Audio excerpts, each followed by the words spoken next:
तो हमारे चैप्टर का नाम हमारे चैप्टर का नाम था फाइनल अकाउंट ऑफ कंपनी। तो हम आपको फाइनल अकाउंट पढ़ा रहे हैं इस टाइम। कल हमारी पहली क्लास थी और आज हमें कुछ आगे डिस्कस करना है। थोड़ा सा रिवीजन कर लेते हैं कि कल क्या क्या बातें हम लोगों ने पढ़ी थी। तो कल वाली क्लास में हमने शीट पर फाइनल अकाउंट के बेसिक्स पढ़े थे और यहाँ पर हमने पढ़ा था कई सारी बातें कि फाइनल अकाउंट बराबर कितने स्टेटमेंट। जी फाइनल अकाउंट बराबर 2 स्टेटमेंट। एक होता है पीनल, एक होती है बैलेंस शीट। पीनल फायदा या नुकसान बताएगा और जो बैलेंस शीट है वो कंपनी की फाइनेंशियल कंडीशन बताएगी। फाइनल अकाउंट साल भर में एक बार बनाइए और बनाना क्या है, बनाना उसको कंपलसरी है। तो फाइनल अकाउंट आपको बनाना चाहिए, कंपलसरी है। और बनाने के बाद चार्टर्ड अकाउंटेंट और इसके अलावा बोर्ड ऑफ डायरेक्टर्स, आप उनका क्या करो, उनका रिपोर्ट लगाना पड़ेगा आपको। और उसके बाद आपको उसको पेश करना चाहिए एनुअल जनरल मीटिंग में। और हमने आपको बताया था कि वहाँ 2 साल का फाइनल अकाउंट पेश किया जाता है। तो उम्मीद है कि आपको कल की क्लास क्लियर होगी कि हम लोगों ने कई सारी बातें फाइनल अकाउंट में डिस्कस की थी। आइए बच्चों आगे चलते हैं। और थोड़ी सी बात और भी हमने आपको बताई थी कि हमारा जो फाइनल अकाउंट है वो बदल गया था और हमारा फाइनल अकाउंट इंटरनेशनल पैटर्न की कॉपी है। फिलहाल चलिए आज की क्लास शुरू करते हैं। आज की क्लास बच्चों ध्यान देना, फाइनल अकाउंट बराबर 2 स्टेटमेंट, पीनल और बैलेंस शीट। देखिए एक है बैलेंस शीट। पेंसिल तो हमने ऑफ कर दी है, क्यों कह रहे हैं आप पेंसिल को? अच्छा अभी तक ऑफ नहीं हुई है, ठीक है अब कर दी है। ठीक, हाँ बच्चों क्या बात हो रही थी जी? बात हो रही थी पेंसिल ऑफ क्यों नहीं हो रही। रुकिए बच्चों बता रहे हैं।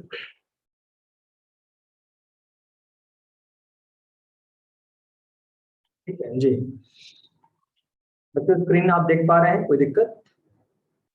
स्क्रीन आप देख पा रहे हैं? कोई प्रॉब्लम? नहीं, स्क्रीन दिख रही है, ठीक है। ध्यान दीजिएगा, कंपनी बनाती है बैलेंस शीट, कंपनी बनाती है स्टेटमेंट ऑफ पीनल। कोई बच्चा हमको बताएगा कि आज हम लोग बुलाते हैं स्टेटमेंट ऑफ पीनल, 2011 से पहले क्या बुलाया जाता था? Company statement of profit and loss नहीं बुलाती थी, कुछ और बुलाती थी क्या? जी हाँ बिल्कुल सही जवाब, पहला जवाब संजय समीर का। कि और बाकी बच्चे भी जवाब दे रहे हैं कि सर उस जमाने प्रॉफिट एंड लॉस अकाउंट बुलाते थे। तो कभी कंपनी बुलाती थी प्रॉफिट एंड लॉस अकाउंट और अब उसका नाम पड़ गया है स्टेटमेंट ऑफ पीनल। लेकिन बैलेंस शीट का नाम तब भी जो था अब भी वो है। फॉर्मेट एकदम बदल चुके हैं, फॉर्मेट एकदम बदल चुके हैं, वर्टिकल फॉर्म में बनते हैं। कल थोड़ा बहुत हमने आपको शायद बताया। बच्चों ध्यान देना कि कंपनियां स्टेटमेंट ऑफ पीनल बना रही हैं, कंपनियां बैलेंस शीट बना रही हैं और कंपनियां, ठीक एक चीज और अगर आपने गौर से देखी, बैलेंस शीट पीनल और ये नोट्स टू अकाउंट्स बना रही हैं। तो फाइनल अकाउंट जब बनता है तो फाइनल अकाउंट जब बनता है तो ये सब चीजें बनती हैं। बच्चों ये बताओ कि ये फाइनल अकाउंट जो है ये मोटी सी डायरी है कि पतली सी डायरी है? ये बताओ कि जो पीनल है, ये बैलेंस शीट है, ये नोट्स टू अकाउंट्स हैं, ये मोटी सी डायरी है कि पतली सी डायरी है? और बरखा सर ये मोटी सी डायरी है। अच्छा, वैभव पतली सी डायरी है। बहुत सारे जवाब आ गए। और मोटा पतला चल रहा है यहाँ पर, बरखा वैभव ने कितना पतली डायरी है, संजीव पतली डायरी है। बच्चों ध्यान दीजिएगा कि फाइनल अकाउंट मोटी डायरी है पतली डायरी है? जी आपके दोनों जवाब गलत है। फाइनल अकाउंट डायरी है ही नहीं। फाइनल अकाउंट मात्र क्या है? पेज है, पेज। तो बच्चों डायरी एक अलग चीज होती है, तो पेज अलग चीज होती है। समझ गए? तो फाइनल अकाउंट क्या है? अरे पेज है, और क्या पेज है।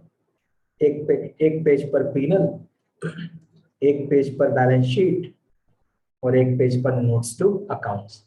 तो आप कहोगे सर ये नोट्स टू अकाउंट्स क्या है? बच्चों जब आप लोग न्यूमेरिकल लगाते थे कभी, तो क्या आप कुछ ऐसा वर्ड इस्तेमाल करते थे, working note number 1, working note number 2, working note number 3? बोलिए बच्चों, क्या ऐसा कोई वर्ड इस्तेमाल होता था जब न्यूमेरिकल लगता था? Working note number 1, working note number 2, working note number 3? कि आप लोग क्या करते थे न्यूमेरिकल लगाते समय, गंदगी सवाल में नहीं करते थे, थोड़ा दूर जाकर वर्किंग नोट लेते थे। तो उसी प्रकार पीनल के अंदर कैलकुलेशन नहीं करने हैं, कैलकुलेशन वर्किंग नोट में करने हैं। बैलेंस शीट के अंदर कैलकुलेशन नहीं करने हैं, कैलकुलेशन बैलेंस शीट वहां वर्किंग नोट में करने हैं। और जिन्हें हम आप आसान भाषा में कहते हैं वर्किंग नोट, उसे कंपनीज एक्ट बुलाता है नोट्स टू अकाउंट्स। तो क्या सारे बच्चों को समझ आ चुका है कि फाइनल अकाउंट में पीनल भी आता है, बैलेंस शीट भी आती है, साथ में नोट्स टू अकाउंट्स, मतलब पीनल बैलेंस शीट के अंदर कैलकुलेशन नहीं होता, वहां उतनी जगह नहीं है, ना गंदगी करनी है, उनको बहुत बड़ा नहीं बनाना है, तो ये सब नोट्स टू अकाउंट्स में लगा देते हैं वर्किंग नोट में। तो फाइनल अकाउंट बराबर दो स्टेटमेंट, लेकिन उसके कैलकुलेशन कहाँ किए जाते हैं, वो सब नोट्स टू अकाउंट्स में होते हैं, जिन्हें हम आप वर्किंग नोट्स कहते हैं।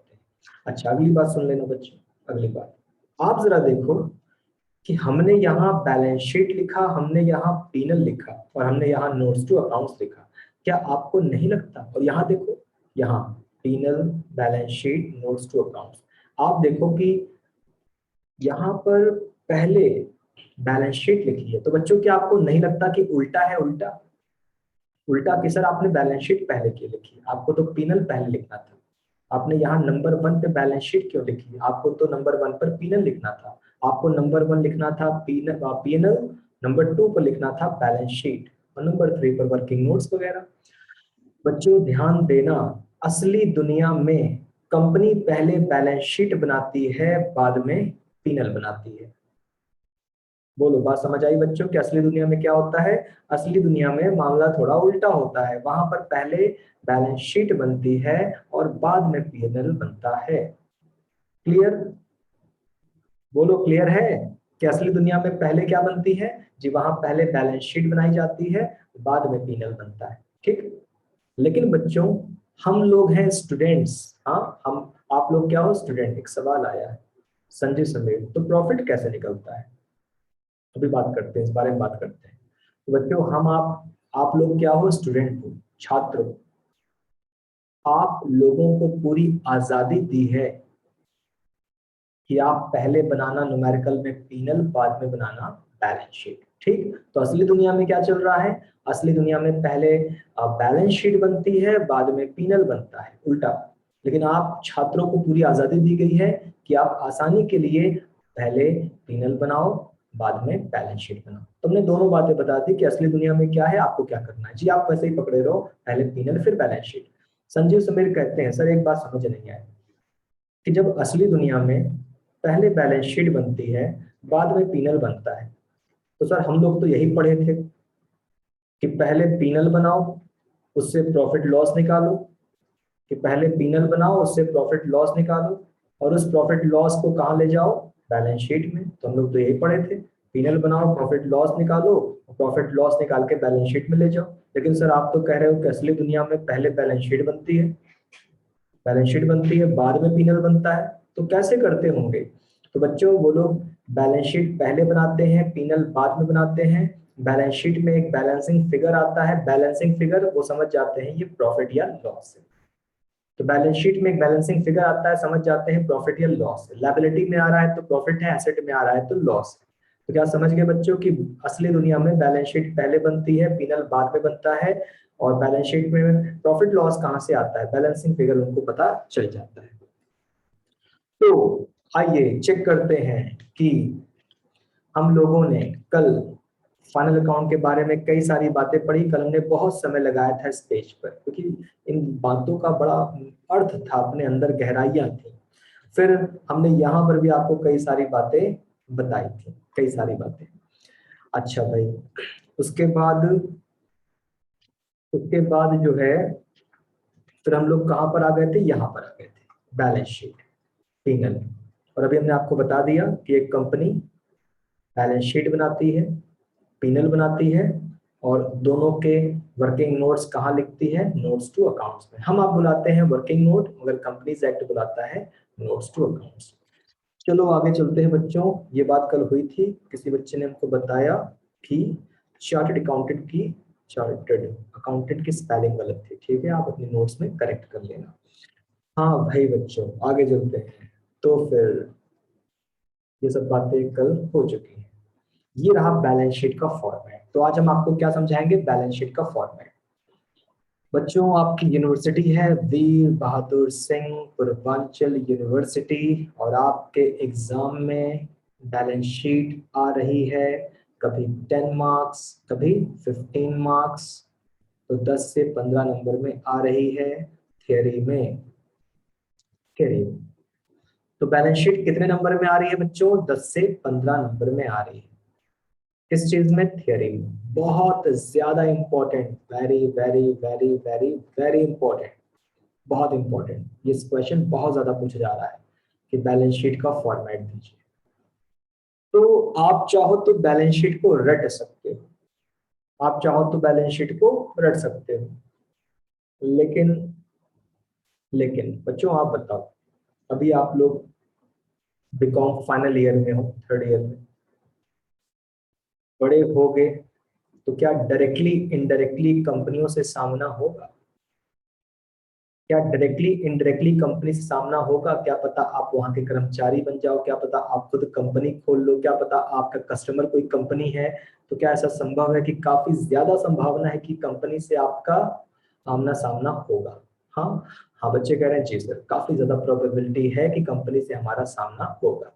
या मान लो हम शेयर बाजार में उतरे, तो वहां पर भी हमें, यानी तो ध्यान दीजिएगा कि हमें लगता है बच्चों, कहने को तो हम कहते हैं रट लो एग्जाम में आएगा 10 से 15 नंबर, बैलेंस शीट रट लो, लेकिन हमें आपको समझाना है, और कंपनी की बैलेंस शीट समझाना आसान काम बिल्कुल नहीं है, बिल्कुल भी आसान काम नहीं है, बहुत कठिन है।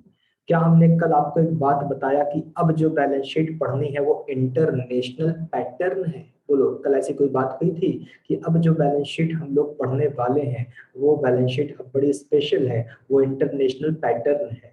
हाँ, बच्चे कह रहे हैं हाँ सर। तो बच्चों बैलेंस शीट को समझाना बहुत कठिन काम है और बहुत लंबा काम है, मगर हम वो काम करेंगे। हम आपको, आपको पता है कि हम आपको आसान भाषा में समझाते हैं, तो हम इसको एकदम आसान भाषा में समझाएंगे, मगर जल्दी तो नहीं बता पाएंगे, टाइम तो लगेगा।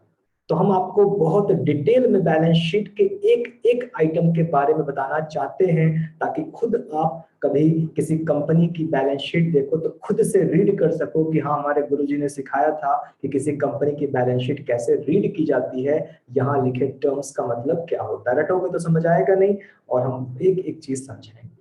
तो बच्चों क्लियर हो गई बात कि बहुत वक्त लगने वाला है, एक दो क्लास में बात नहीं होगी, क्योंकि हमें बैलेंस शीट आपको न रटानी है बल्कि समझानी है। एग्जाम के लिए 10 से 15 नंबर रट्टा मार लो काम हो गया, मगर नहीं, समझानी है, हर एक बात समझाना है। चलो बच्चों, तो टाइम लगेगा, एक लेक्चर में होने वाला नहीं, ध्यान देना। आपके सामने कंपनी की बैलेंस शीट का फॉर्मेट है, ठीक, फॉर्मेट। और बच्चों ये फॉर्मेट क्या है, शॉर्ट है, शॉर्ट, छोटा। तो एग्जाम में आपको ये वाला बिल्कुल भी नहीं बनाना है। सुना आपने, तो ये फॉर्मेट कैसा फॉर्मेट है, छोटा फॉर्मेट है। अगर एग्जामिनर साहब 10 से 15 नंबर का सवाल पूछते हैं कि आप फाइनल बैलेंस शीट का फॉर्मेट बनाओ, तो ये वाला आप नहीं बनाओगे, ये तो हमने आपको समझाने के लिए बनाया है, ठीक। हाँ, तो अभी हम लॉन्ग वाला समझाते हैं, आपको ध्यान देना। तो ध्यान देना, एक बात देखो, एक होती है हेडिंग और एक होती है सब हेडिंग। एक होती है हेडिंग और एक होती है सब हेडिंग। हेडिंग माने बड़ी वाली, बड़ा शीर्षक, बड़ी वाली हेडिंग, और सब हेडिंग माने छोटी वाली हेडिंग, ठीक। तो हेडिंग, बड़ी वाली हेडिंग, बड़ा शीर्षक, सब हेडिंग, छोटी वाली हेडिंग। आप बताओ कि लायबिलिटी कॉलम में कितनी हेडिंग है। हाँ, कितना दिख रहा है आपको, लायबिलिटी कॉलम में कितनी हेडिंग है। बच्चे कह रहे हैं साफ साफ 4 हेडिंग दिख रही है, 1 2 3 4 हेडिंग, हेडिंग 4 है। एसेट्स कॉलम में कितनी हेडिंग है, एसेट्स कॉलम में मात्र एक दो, दो हेडिंग है। तो लायबिलिटी में 4 हेडिंग है, एसेट्स में 2 हेडिंग है।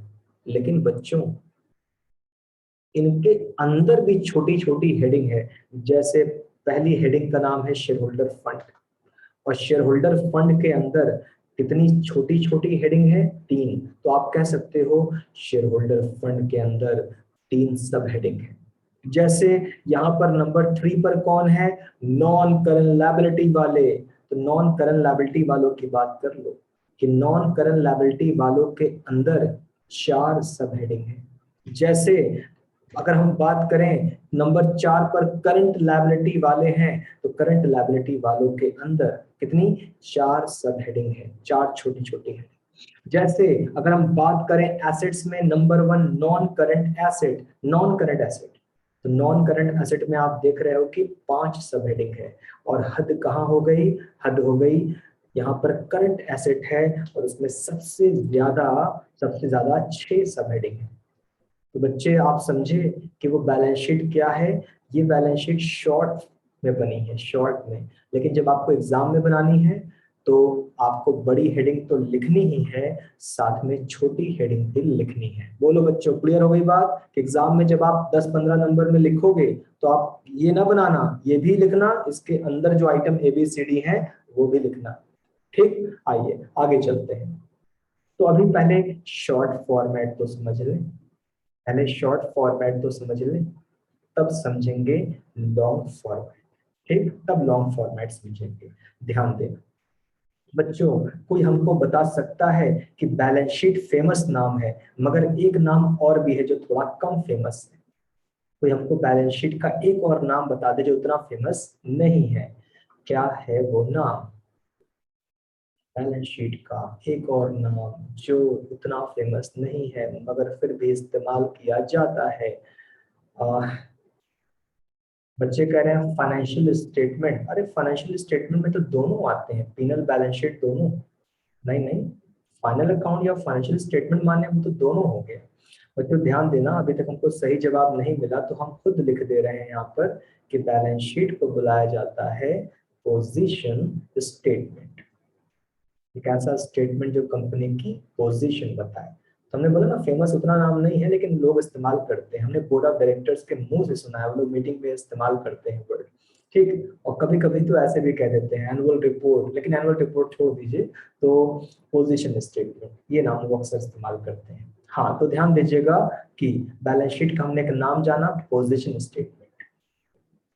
अच्छा चलो आपको ये भी बता दें, पीनल का भी एक नाम होता है, पीनल का, और वो होता है इनकम स्टेटमेंट। तो पीनल मतलब इनकम स्टेटमेंट, और बैलेंस शीट मतलब पोजीशन स्टेटमेंट। चलो हमने आपको नाम तो बता दिए भाई कि कुछ नाम होते हैं, ध्यान देना आगे। बच्चों ध्यान देना, liability, equity and liability. Liability का एक दूसरा नाम, सबका दूसरा नाम ही बता देंगे पहले, सोर्सेज ऑफ फंड। तो लायबिलिटी का दूसरा नाम सोर्सेज ऑफ फंड, फंड कहां से आया। और एसेट्स का दूसरा नाम, एसेट्स का दूसरा नाम application of fund, application of fund. तो हमने आपको बता दिया कि बहुत सारी चीजों का दो नाम होता है। बोलो बच्चों, बहुत सारी चीजों का दो नाम होता है। आप लोग का भी तो दो नाम होगा, है कि नहीं, आप लोग का भी दो नाम होगा, बाहर का कुछ और, घर का कुछ और। बाहर क्या नाम है भाई, श्री श्याम सुंदर गुप्ता। अच्छा भाई, श्री श्याम सुंदर गुप्ता, अच्छा। मोहल्ले में ये श्री श्याम सुंदर गुप्ता कहाँ रहते हैं, ये कौन है भाई, ढूंढ रहे हैं मिल ही नहीं रहे। मालूम पड़ा इनके घर का नाम कलुआ है। अच्छा कलुआ अपना, तो बताए होते तुरंत पहुंचा देते। तो ध्यान दीजिएगा बच्चों की सबके दो दो नाम होते हैं, तो यहाँ पर भी दो दो नाम है कि बैलेंस शीट कहला रही है पोजीशन स्टेटमेंट, और पीनल कह रहा है, कहला रहा है इनकम स्टेटमेंट, लायबिलिटी कहला रही है सोर्सेज ऑफ फंड, फंड आया कहाँ से, और एसेट कहला रही है एप्लीकेशन ऑफ फंड, फंड कहाँ पर लगाया, फंड को कहाँ खर्चा किया। हाँ भाई, नाम पते हो गए, जरा आगे चलते हैं। एक सवाल पूछते हैं आपसे, देखें जवाब क्या आता है। मेरा सवाल है, मेरा सवाल है कि जो कंपनी है, कंपनी वो पैसे, कंपनी को बिजनेस करना है तो फंड्स चाहिए, तो कंपनी फंड्स कहाँ से लाती है। कंपनी को बिजनेस करना है, कंपनी को बिजनेस करना है, तो कंपनी फंड्स दो जगह से लाती है, कौन सी दो जगह। चलो नीलाक्षी का जवाब आ गया है और बाकी बच्चों का भी आ गया है। संजीव, नीलाक्षी, सब लोग पब्लिक बोल रहे हैं। कुछ बच्चे कैपिटल लोन, ठीक है हम अपनी बात रखते हैं। कंपनी को बिजनेस करना है, बिजनेस करने के लिए धन चाहिए, धन कहाँ से आएगा? दो जगह से, दो जगह से। धन कहाँ से आएगा? दो जगह से। ओन कैपिटल, बोरोइंग या लोन कैपिटल। बच्चों कुछ कुछ याद आ रहा है कि ऐसी चर्चा कभी हमारे आपके बीच इंट्रोडक्शन चैप्टर में हुई थी? बोलो, ऐसी चर्चा हमारे आपके बीच किस चैप्टर में हुई थी? इंट्रोडक्शन चैप्टर में हुई थी। अच्छा आगे चलते हैं। तो ध्यान दीजिएगा, कंपनी पैसे कहाँ से लाती है? क्यों लाती है पैसे? बिजनेस करना है, कहाँ से लाती है? दो जगह से। ओन कैपिटल कौन देता है? मालिक देता है, मालिक। मालिक मतलब शेयर होल्डर्स। लोन कैपिटल कौन देता है? बाहरी देते हैं, बाहरी मतलब आउटसाइडर्स। तो कंपनी को पैसे दो जगह से मिलते हैं, मालिकों से, शेयर होल्डर से, और बाहरी लोगों से। जो पैसा मालिकों से मिलता है वो होता है इररिडीमेबल। कोई हमको बताएगा इररिडीमेबल वर्ड का मतलब क्या है? हम वेट करेंगे आपका। मालिकों से जो पैसा मिला है वो इररिडीमेबल है, मतलब क्या मतलब? इररिडीमेबल, अशोधनीय, हिंदी में अशोधनीय मतलब मालिकों से जो पैसा मिला है वो इररिडीमेबल है। लेकिन क्या कहते हैं बच्चे? बच्चे क्या कहते हैं? जवाब आया है, पहला जवाब निकिता साहू का, वो वापस नहीं करेगी। बरखा, जिसका पैसा लाइफ में लौटाया नहीं जाएगा। प्रगति, लाइफ कंपनी की लाइफ में पैसा वापस नहीं होगा। चलो बच्चों ने जवाब सही दिए कि सर इररिडीमेबल माने कंपनी अपनी लाइफ में ये पैसा वापस नहीं करेगी। तो कंपनी को ओन कैपिटल किसने दी? मालिकों ने, शेयर होल्डर्स ने। और मालिक ये, और ये कंपनी ये पैसा अपने जीवन काल में वापस नहीं करेगी। लेकिन लोन या बोरोइंग कैपिटल, स्पेलिंग सही कर लेते हैं, लेकिन लोन या बोरोइंग कैपिटल वो बाहरी लोगों ने दी है। और सारे बच्चे जानते हैं, रिडीमेबल मेबल, सारे बच्चे जानते हैं कि लोन तो कभी ना कभी वापस करना ही करना है। तो कौन सा पैसा वापस नहीं करना है? Own capital. कौन सा पैसा वापस करना है? जी लोन, लोन वापस करना है, लोन कैपिटल। तो कंपनी दो जगह से पैसे लाई है, मालिकों से, बाहरी लोगों से। मालिक का पैसा कभी वापस नहीं करना है, बंद हो गए कंपनी, समापन हो गया, लिक्विडेशन हो गया तब तो लौटाएगी। लेकिन जब तक लिक्विडेशन वाइंडिंग अप नहीं होता कंपनी ये पैसा नहीं लौटाएगी। अच्छा तो बता रहे हैं ना, सुनिएगा बच्चों ये बताओ ध्यान से। हम आपको बता चुके हैं क्या कि कुछ नाम बदले हैं। बैलेंस शीट का नाम आज भी बैलेंस शीट है, मगर PNL, profit and loss account का नाम स्टेटमेंट ऑफ पीनल है। एक और नाम बदला है, लायबिलिटी का नाम बदल गया है। लायबिलिटी का नाम बदल के क्या पड़ गया है? Equity and liability. तो बताओ बच्चों, ये परिवर्तन समझ आया आपको? कि कभी हम लोग बुलाते थे 2011 से पहले, कंपनी क्या बुलाती थी 2011 से पहले? लायबिलिटी। मगर अब कंपनियां क्या बुलाती हैं? Equity and liability. तो कोई तो वजह होगी ना, अगर उन्होंने लायबिलिटी का नाम चेंज किया तो कोई तो वजह होगी। आओ पता लगाते हैं कि क्या वजह थी जो नाम बदला गया। ऐसी क्या वजह थी कि अच्छा भला लायबिलिटी बुला रहे थे, अब इक्विटी और लायबिलिटी बुलाने लगे? कारण सुनना, कारण जल्दी से बताओ, लायबिलिटी कॉलम में कितनी हेडिंग दिख रही है? लायबिलिटी कॉलम में कितनी हेडिंग दिख रही है? बच्चे कह रहे हैं 4 दिख रही है। हाँ सही बात है, आधी आधी कर दो।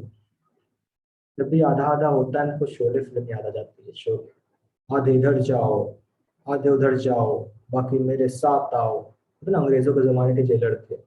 हाँ बच्चों, तो लायबिलिटी कॉलम में 4 लोग, 2 को अलग कर दिया, 2 को अलग कर दिया। इन दोनों का नाम है, इन दोनों का नाम है इक्विटी, शब। और इन दोनों का नाम है लायबिलिटी, शब है। तो ऐसा क्यों? तो इन दोनों का नाम है इक्विटी और इन दोनों का नाम है लायबिलिटी। ये दोनों पैसे जो इक्विटी कहलाते हैं ये मालिक से मांगे गए हैं, और ये दोनों पैसे जो लायबिलिटी कहलाते हैं ये बाहरी लोगों से मांगे गए हैं। तो बताओ बच्चों, कारण समझ में आ गया कि क्यों लायबिलिटी का नाम आज इक्विटी एंड लायबिलिटी पड़ गया? क्योंकि इक्विटी एंड लायबिलिटी, इक्विटी माने ये पैसा मालिकों से मांगा गया है जो कभी नहीं लौटाना है, चिंता मुक्त होकर बैठो। लेकिन जिस पैसे का नाम लायबिलिटी है वो कंपनी को अपनी लाइफ में, अपने जीवन काल में वापस करना होगा। तो बोलो बच्चों कि आपका कॉन्सेप्ट क्लियर है इस मामले। यहाँ सर इन चारों में दो, 1 और 2 इक्विटी वाले हैं, उनका पैसा कभी वापस नहीं करेंगे, मालिक का धन है। और 3 और 4 लायबिलिटी वाले हैं, इनका पैसा वापस कंपनी को जीवन काल में करना होगा। चलिए, हमें लगता है कि आपको ये वाली बात भी समझ में आ गई कि कभी लायबिलिटी नाम था, आज इक्विटी एंड लायबिलिटी। इक्विटी क्या शो करता है? मालिक का पैसा जो मालिक से मांगा गया है, और लायबिलिटी क्या शो करता है? बाहरी लोगों का पैसा, और मालिक का पैसा लौटाया नहीं जाता, लेकिन बाहरी लोगों का पैसा कंपनी को अपनी लाइफ में लौटाना पड़ता है। हाँ भाई बच्चों, अगर कोई मन में सवाल आते रहेंगे तो आप पूछते चलना। आगे चलते हैं, ध्यान दीजिएगा। तो भले लायबिलिटी का नाम इक्विटी एंड लायबिलिटी पड़ गया, और इन दोनों का, ये दोनों दरअसल इक्विटी वाले हैं, मालिक का धन, और ये दोनों लायबिलिटी वाले। लेकिन बच्चों, एसेट्स का नाम पहले भी एसेट था और एसेट्स का नाम आज भी एसेट है। एसेट के नाम में कोई परिवर्तन नहीं किया गया। ठीक, अच्छा, और सुनना अब क्रॉस क्वेश्चन, देखिए ध्यान से सुन भी रहे हो कि नहीं। बताओ इन चारों में कौन कौन मालिक का धन है? कौन कौन मालिकों का धन है? मालिकों का फंड से कौन कौन धन मालिकों से कंपनी ने मांगा है? और बच्चों ने सही जवाब दिया सर, 1 और 2। 1 और 2 ये धन मालिकों से मांगा गया है। अब चाहे आप इसको ओन कैपिटल कह लो, ठीक, मालिक का धन, चाहे आप इसको बुला लो इंटरनल लायबिलिटी। क्लियर बच्चों, कि चाहे आप इसको ओन कैपिटल कह लो और चाहे आप इसे बुला लो इंटरनल लायबिलिटी। बच्चों, उम्मीद है कि आप समझ पा रहे हो कि नंबर 3, नंबर 4 ये पैसा किन लोगों से कंपनी ने मांगा है? आउटसाइडर से, आउटसाइडर से। और चाहे आप इन्हें बुला लो एक्सटर्नल लायबिलिटी, तो चाहे आप इन्हें बुला लो एक्सटर्नल लायबिलिटी, चाहे तो आउटसाइड लायबिलिटी। तो बताओ बच्चों, अगर भविष्य में हम कभी आपसे बोलेंगे इंटरनल लायबिलिटी, एक्सटर्नल लायबिलिटी, तो आप मतलब समझ जाओगे कि सर इंटरनल लायबिलिटी मतलब ये पैसा मालिकों का है, शेयर होल्डर्स का है, कंपनी इस पैसे को कभी वापस नहीं करेगी जब तक कंपनी जीवित है, जिंदा है। और एक्सटर्नल लायबिलिटी, ये पैसा कंपनी का अपना नहीं है, बाहरी लोगों से मांगा है, उधार के समान है, ऋण के समान है, और ये पैसे कंपनी को अपनी लाइफ में लौटाना है। क्योंकि बच्चों, आगे आप सोचो कि हम आपको कोई और चैप्टर पढ़ाने वाले थे, मगर फिर हमने रोक कर फाइनल अकाउंट पढ़ाना चालू कर दिया, क्योंकि हमें अपनी गलती का एहसास हुआ कि आगे जितने चैप्टर हैं वहां बहुत सारे टर्म्स आएंगे, वर्ड्स आएंगे जो इस चैप्टर के बिना पॉसिबल नहीं है कि हम एक एक बताएं आपको। तो ये चैप्टर पढ़ लेंगे, आगे का सब क्लियर हो जाएगा। हाँ भाई, तो आप समझ गए, यहाँ कई सारी बातें समझ गए, इंटरनल लायबिलिटी, एक्सटर्नल लायबिलिटी। और इंटरनल लायबिलिटी वापस नहीं की जाती, कंपनी को ये पैसा अपने जीवन काल में नहीं लौटाना पड़ता। एक्सटर्नल लायबिलिटी, ये पैसा कंपनी को अपने जीवन काल में लौटाना पड़ता है क्योंकि ये लोन के समान है। हाँ भाई बच्चों, आगे चला जाए। ठीक, आगे चलते हैं, ध्यान दीजिएगा। तो शेयर होल्डर्स फंड, मालिकों का धन, share application amount pending allotment, मालिक का धन, नॉन करंट लायबिलिटी, बाहरी आदमी का धन, करंट लायबिलिटी, बाहरी आदमी का धन। ध्यान दीजिएगा, कुछ और समझाते हैं आपको, कुछ और। क्या बच्चों ने एक बात सुनी है, लायबिलिटी और एसेट्स हमेशा बराबर होती है? ऐसा कोई शब्द कभी आपने सुना है क्या? क्या आपने कभी ऐसा कोई शब्द सुना है? लैब बैलेंस शीट में लायबिलिटी और एसेट्स हमेशा बराबर होती है? बच्चे कह रहे हैं हाँ सर सुना है। तो आइए जरा इस क्यों का जवाब आपको दें कि लायबिलिटी और एसेट्स बराबर क्यों होती है। पहले किताबी भाषा में बताते हैं, फिर प्रूव करते हैं। तो पहले किताबी भाषा में, सर लायबिलिटी और एसेट के बैलेंस बराबर क्यों होते हैं? अगर लायबिलिटी 10 लाख है तो एसेट्स भी 10 लाख क्यों होती है? तो किताबी आंसर ये है कि लायबिलिटी एसेट बराबर क्यों होते हैं, क्योंकि हम लायबिलिटी से ही क्योंकि हम लायबिलिटी से ही एसेट्स को परचेज करते हैं, खरीदते हैं, इसलिए लायबिलिटी और एसेट्स के बैलेंस बराबर होते हैं। तो हमने आपको एक किताबी भाषा बताई कि सर लायबिलिटी और एसेट्स बराबर क्यों होते हैं, क्योंकि हम लायबिलिटी से ही एसेट्स को खरीदते हैं। सर इस बात का मतलब क्या है? सर इस बात का मतलब क्या है? हाँ सही बात है, इस बात का मतलब क्या है? ध्यान देना बच्चों, इस बात का मतलब क्या है? देखो बच्चों, जो लायबिलिटी होती है ना, लायबिलिटी लायबिलिटी माने चिंता, लायबिलिटी माने बोझ। ये हम अपने शब्दों में बता रहे हैं क्योंकि मेरा काम है आपको आसान शब्दों में बताना, किताबी भाषा नहीं है। लायबिलिटी माने चिंता, लायबिलिटी माने बोझ, लायबिलिटी माने जिम्मेदारी, लायबिलिटी माने लायबिलिटी माने किताबी भाषा है दायित्व, और लायबिलिटी माने एक सबसे आसान शब्द उधारी। हमने लायबिलिटी के मतलब बताया, चिंता, बोझ, जिम्मेदारी, दायित्व, या उर्दू में बात करें तो फर्ज निभाना, फर्ज निभाना। हाँ बच्चों, लायबिलिटी, बच्चों आप बताओ, चिंता है, चिंता मुक्त होना है, बोझ है, बोझ उतारना है, जिम्मेदारी है, जिम्मेदारी पूरी करनी है, दायित्व या फर्ज है, पूरा करना है, उधारी है, लौटाना है, एक और नाम ले रहे हैं, अमानत है, वापस करना है। तो बच्चों बताइए, कुछ कोई कोई वर्ड तो समझ में आया होगा? क्या हम कह सकते हैं मेरा नहीं है, दूसरे का है? जो मेरे पास है, जो मेरे पास है मेरा नहीं है, दूसरे का है, इसलिए मुझे चिंता है, वापस करना है, इसलिए मेरे सर पर बोझ है, वापस करना है, इसलिए मैं जिम्मेदारी महसूस कर रहा हूँ, मेरा कर्तव्य है मैं इसको पूरा करूं, मेरा फर्ज है इस उधारी को वापस करूं, मेरा फर्ज है इस अमानत को लौटा दूं। तो बच्चों, लायबिलिटी मतलब लायबिलिटी मतलब मैंने मांगा है, जो मेरे पास है मैंने मांगा है, लेकिन मेरा तो है नहीं, तो मुझे कभी ना कभी तो वापस करना है। क्या हम मान लें कि बच्चों को इतने सारे एग्जाम्पल से लायबिलिटी का मतलब समझ में आया? क्या मतलब कंपनी की लायबिलिटी? क्या मतलब कंपनी की लायबिलिटी?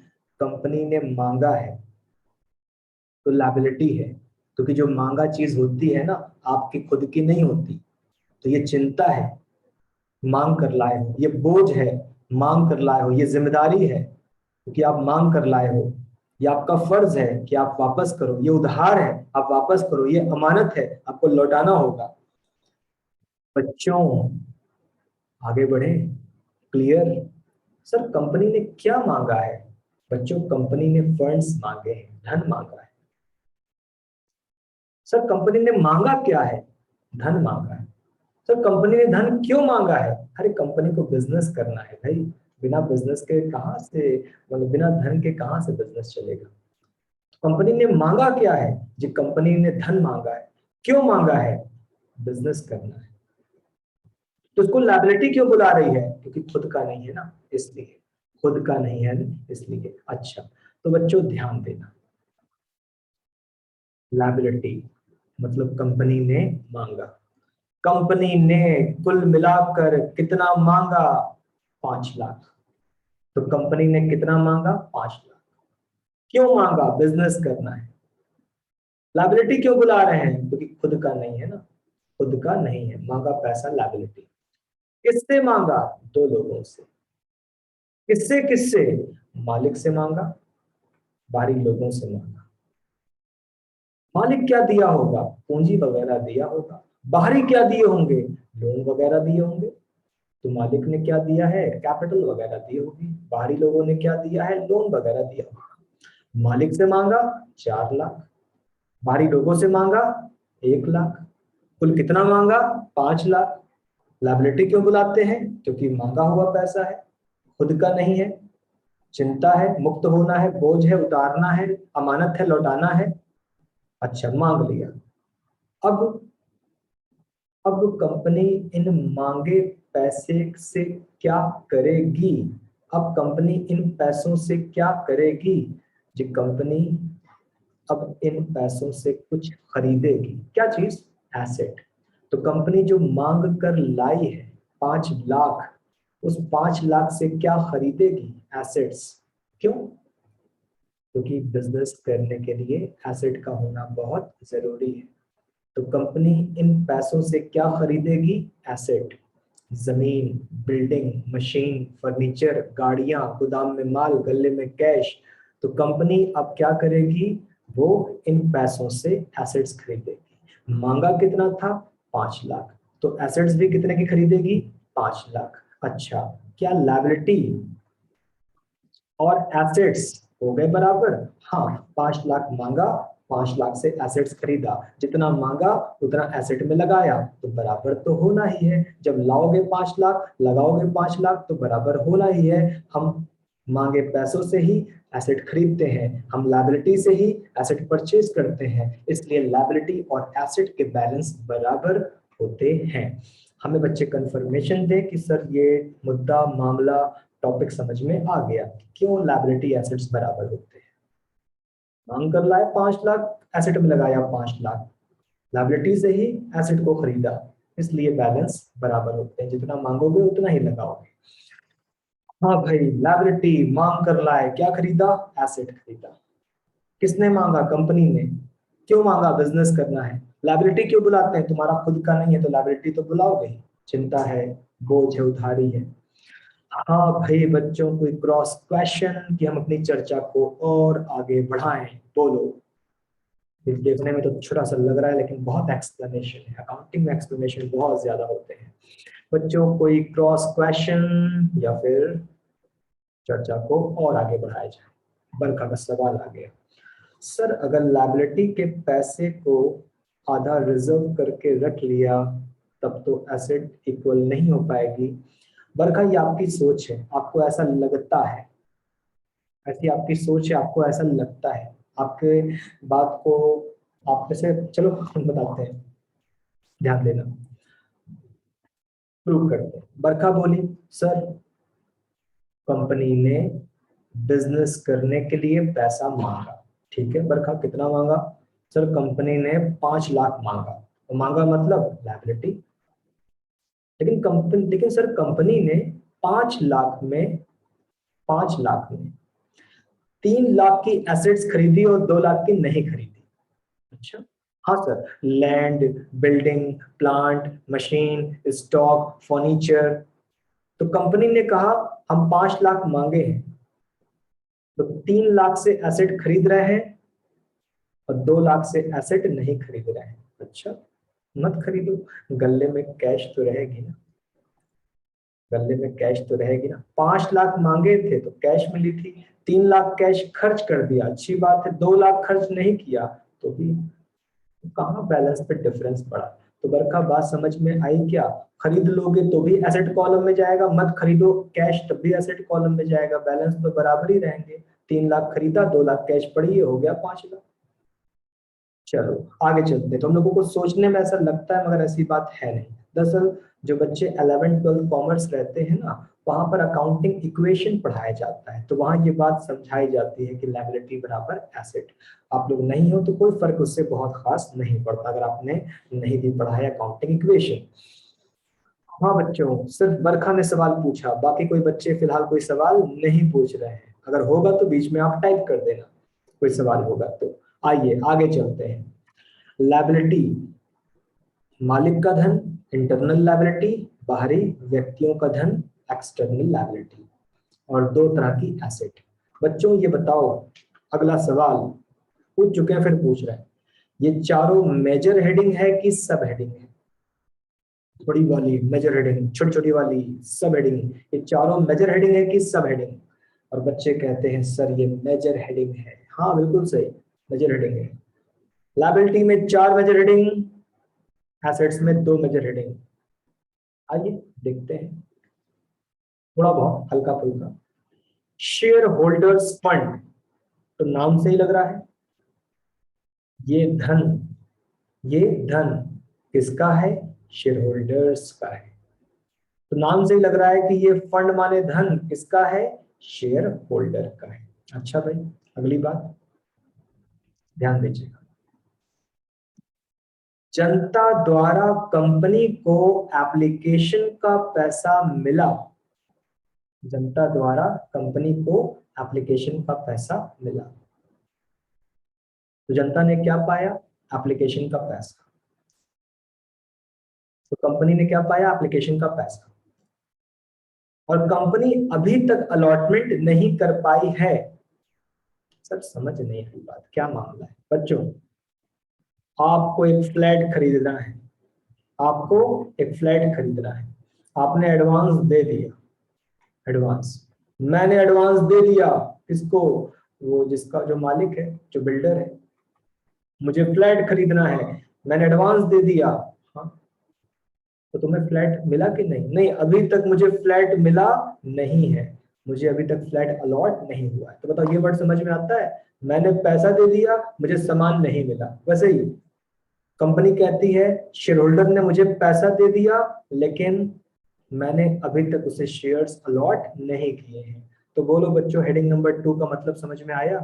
कंपनी ने जनता से एप्लीकेशन का पैसा वसूल लिया है, लेकिन कंपनी ने अभी तक पैसा पाने के बावजूद शेयर दिए नहीं है, शेयर अलॉटमेंट नहीं किया है।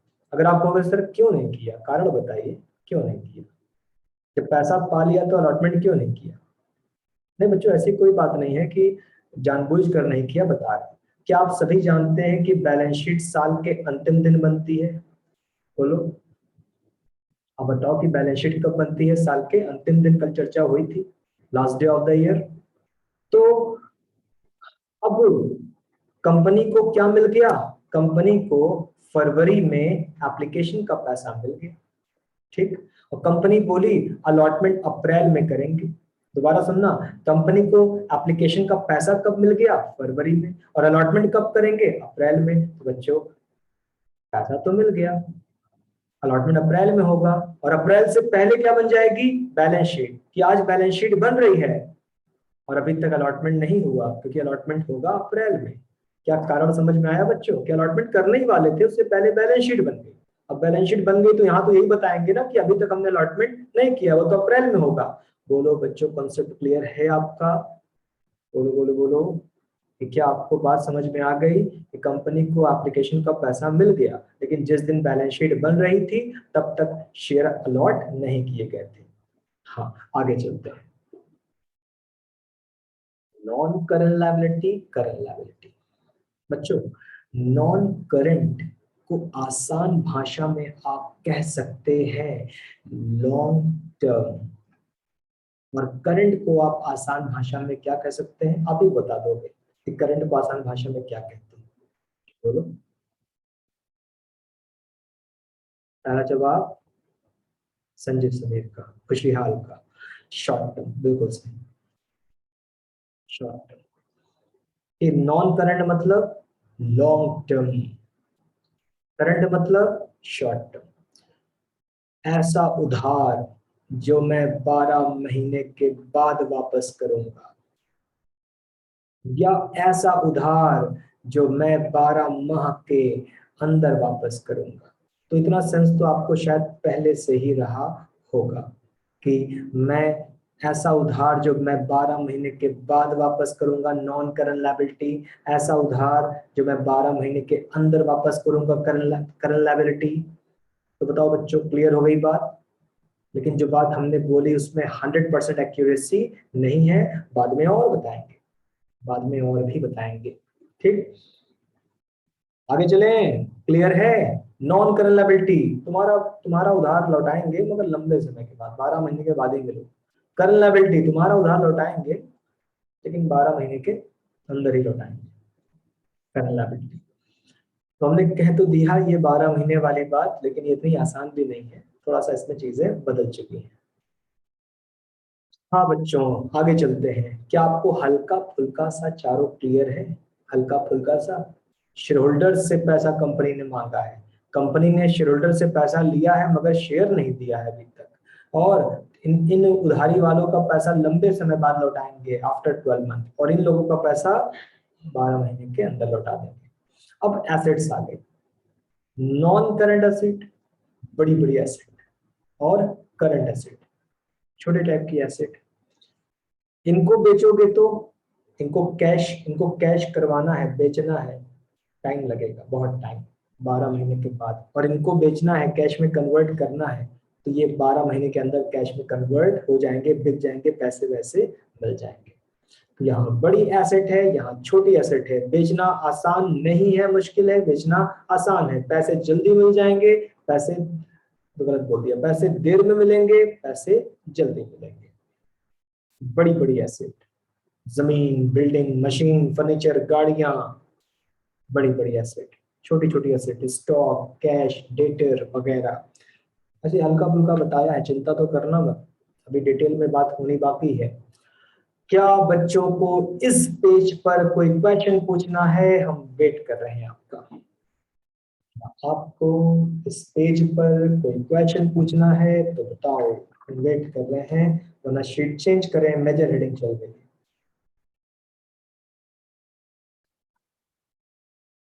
क्लियर है? सही है, ठीक है। अब ध्यान देना। लायबिलिटी, शेयर होल्डर्स फंड के अंदर कितनी सब हेडिंग? 3।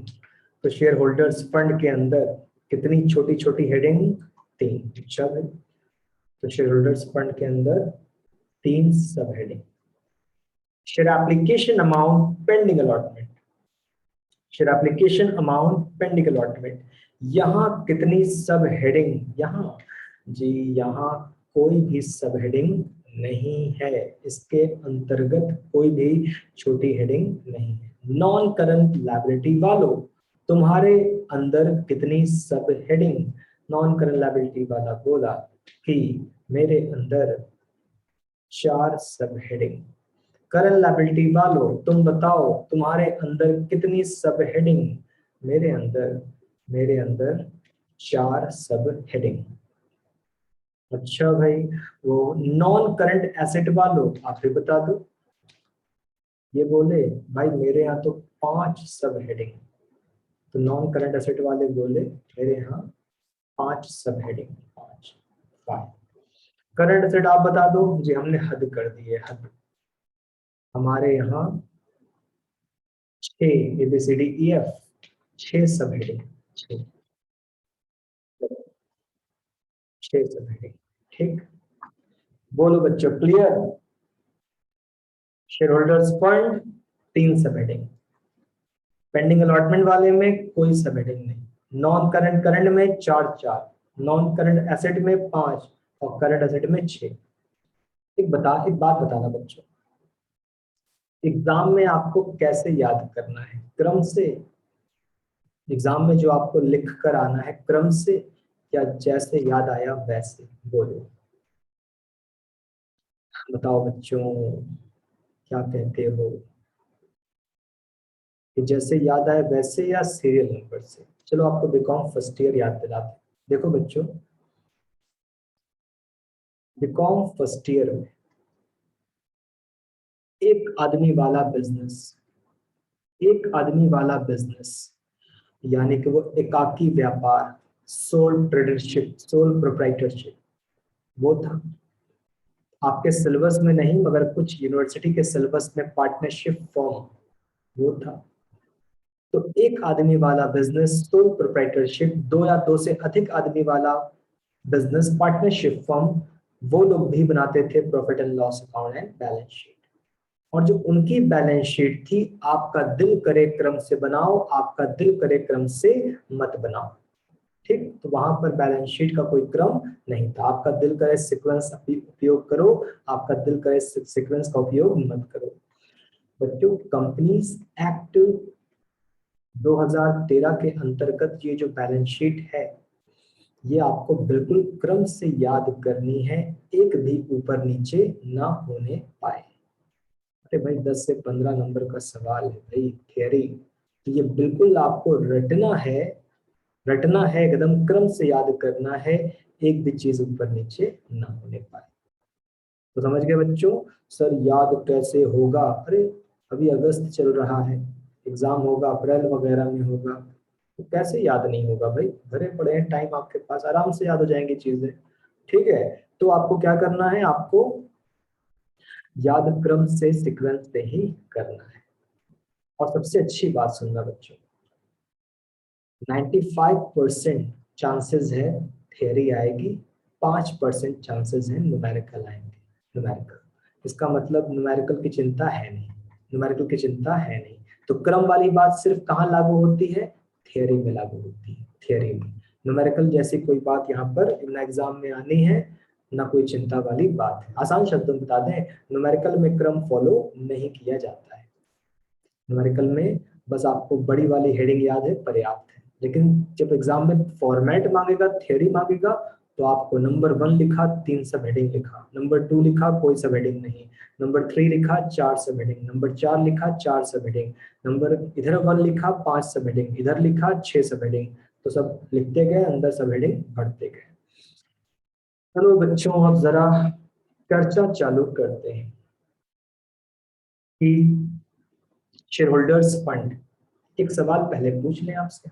एक सवाल, सवाल ये है कि हम आपको जो समझाने जा रहे हैं, एग्जाम में क्या आना है? एग्जाम में तो बैलेंस शीट का फॉर्मेट आना है। तो जो ये सब हम आपको सब ये एक्सप्लेन किए जा रहे हैं, क्या सब एग्जाम में आना है? ये सब ये फॉर्मेट्स वगैरह एग्जाम में सब आना है? बोलो, ये सब एग्जाम में आना है? क्या कहते हैं? नहीं, सही जवाब। बच्चों बहुत हुआ ना, बहुत हुआ तो 2 मार्क्स में आ जाएगा, बहुत हुआ तो 2 मार्क्स में आ जाएगा। मेरा टारगेट क्या है कि हम अपने बच्चों को बैलेंस शीट सिखाएं, कि वो किसी भी कंपनी की बैलेंस शीट को रीड कर सके, क्योंकि आज नहीं कल आप जाओगे जॉब में, प्राइवेट या गवर्नमेंट, तो हमें काफी हद तक उम्मीद है कि आपको कंपनीज कंपनीज से आपका वास्ता पड़ेगा, नाता रिश्ता पड़ेगा, तो आपको बैलेंस शीट देखने आना चाहिए। तो एग्जाम में जो आता है आपको पहले ही बता दिया, फॉर्मेट रट्टा मारो यही आएगा, बात खत्म। बैलेंस शीट फॉर्मेट रट्टा मारो, 15 नंबर में भी आया, 10 नंबर में आया, बात खत्म। फिर ये पढ़ाना बेकार है। लेकिन पढ़ा क्यों रहे हैं? हम आपको बैलेंस शीट रीड करवाना सिखा रहे हैं, हम आपको टर्म्स सिखा रहे हैं। और बहुत हुआ तो 2 नंबर में और भी ये सब आ सकता है, बहुत नहीं आएगा। हाँ भाई आगे चलते हैं। तो पहली बड़ी वाली हेडिंग कौन थी जी? पहली बड़ी वाली हेडिंग थी शेयर होल्डर्स फंड। और यहाँ कितनी सब हेडिंग है बच्चों? यहाँ पर 3 सब हेडिंग है।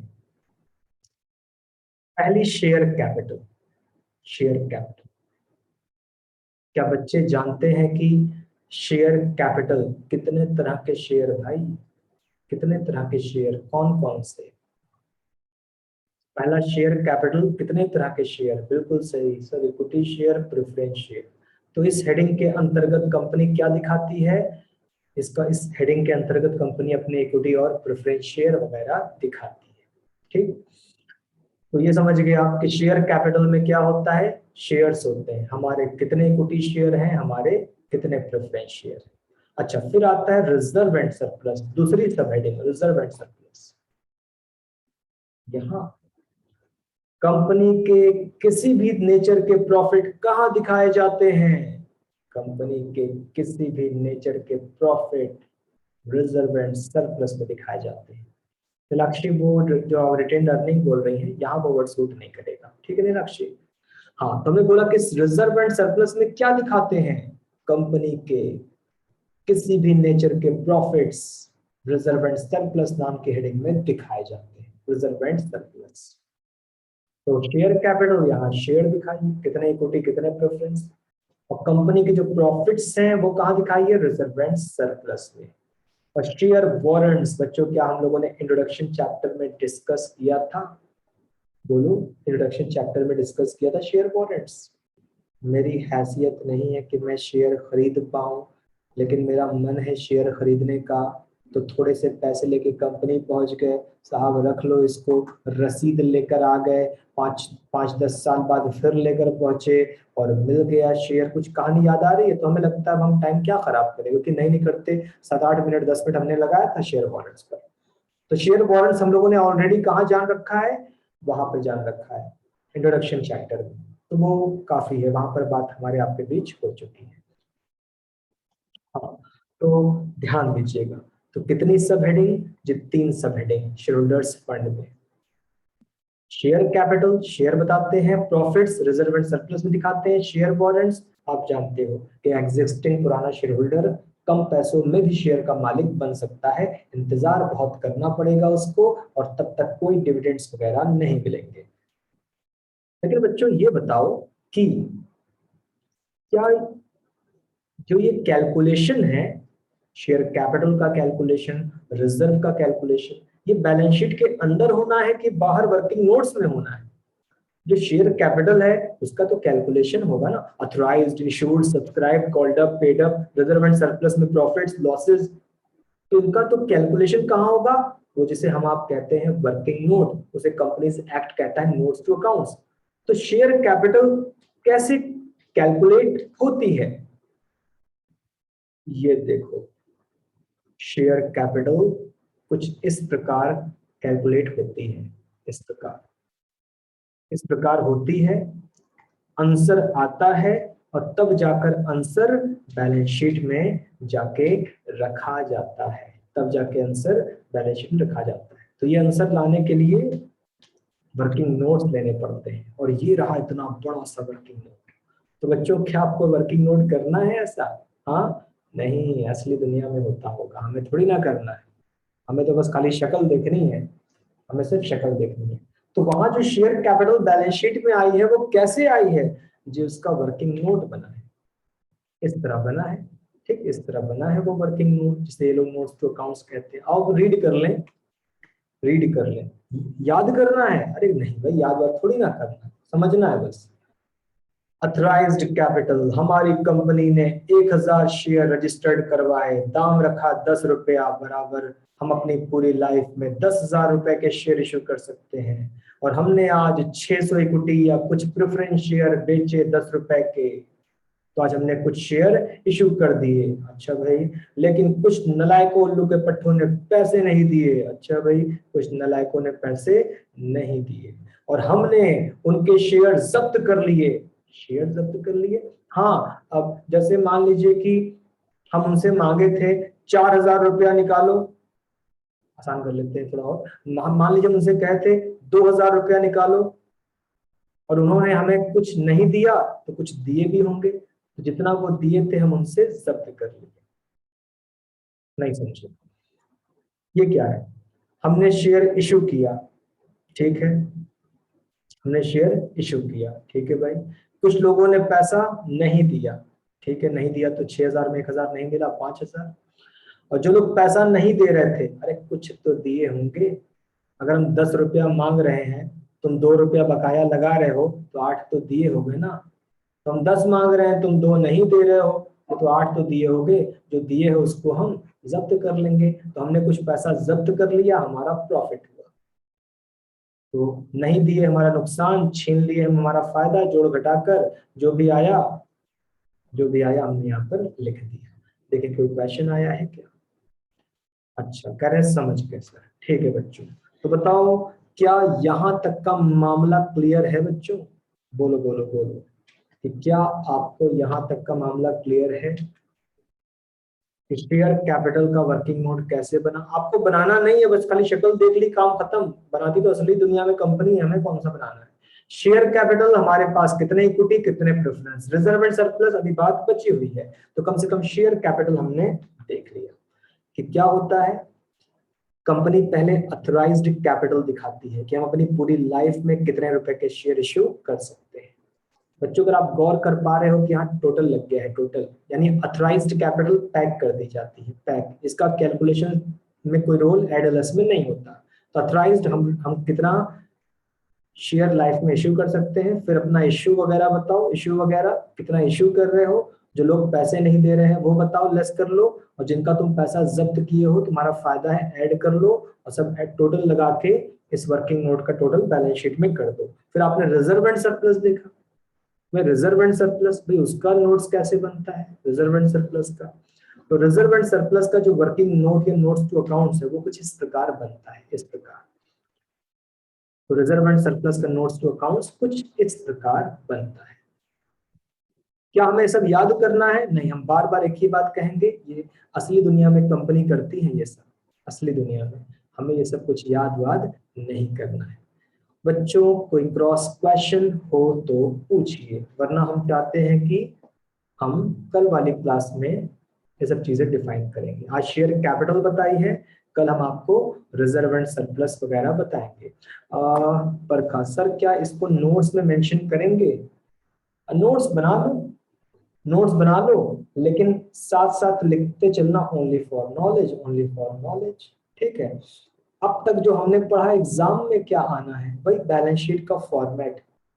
लेकिन बच्चों एक काम नोट्स में आप कर लेना, हम बताते हैं क्या, एक काम आप नोट्स में कर लेना। देखो आप बताओ, मेरे पास जगह कम थी, मेरे पास जगह कम थी, लेकिन आप जान रहे हो एग्जाम में आपको ये बैलेंस शीट नहीं बनानी। एग्जाम में आपको शेयर होल्डर फंड के अंदर भी 3 चीज लिखनी है, नॉन करंट लायबिलिटी में के अंदर भी 4 चीज लिखनी है, करंट लायबिलिटी में भी 4 चीज लिखनी है, नॉन करंट असेट में भी 5 चीज लिखनी है, करंट असेट में तो आपको 6 चीज लिखनी है। बोलो सही कह रहे हैं? हाँ, तो घर पे ये काम कर लेना कि घर पर ये बैलेंस शीट तो शॉर्ट है, जबकि घर पे आप जो बनाओगे वो लॉन्ग बनाओगे। हमारे पास जगह कम थी, हमने उसको यहाँ बाहर उठा के डाल दिया, शेयर होल्डर फंड को हमने यहाँ बाहर डिफाइन कर दिया सबके। तो क्या आप मेरी बात समझ के कि हम क्या चाहते हैं कि हमारी बैलेंस शीट छोटी है, आइटम्स बाहर पड़े हैं, मगर आपके पास घर पे जो कॉपी है उसको बना लेना। क्योंकि आप देख रहे हो यहाँ पीपीटीज पर पढ़ाते हैं, उतना मेरा अट नहीं पाता, तो हमने इसी तरह टाइप कर दिया।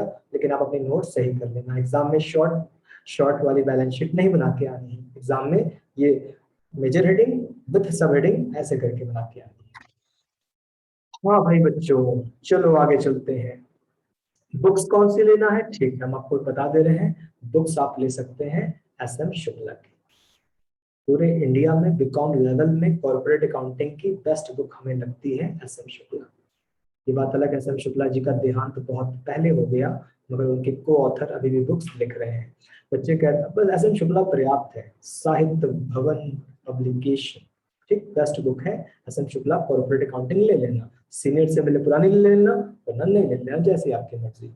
बच्चों क्लास एंड करना चाहते हैं, कल टॉपिक जहां से खत्म किया है रिजर्व एंड सरप्लस से वहीं शुरू करेंगे, वो बताना बाकी है।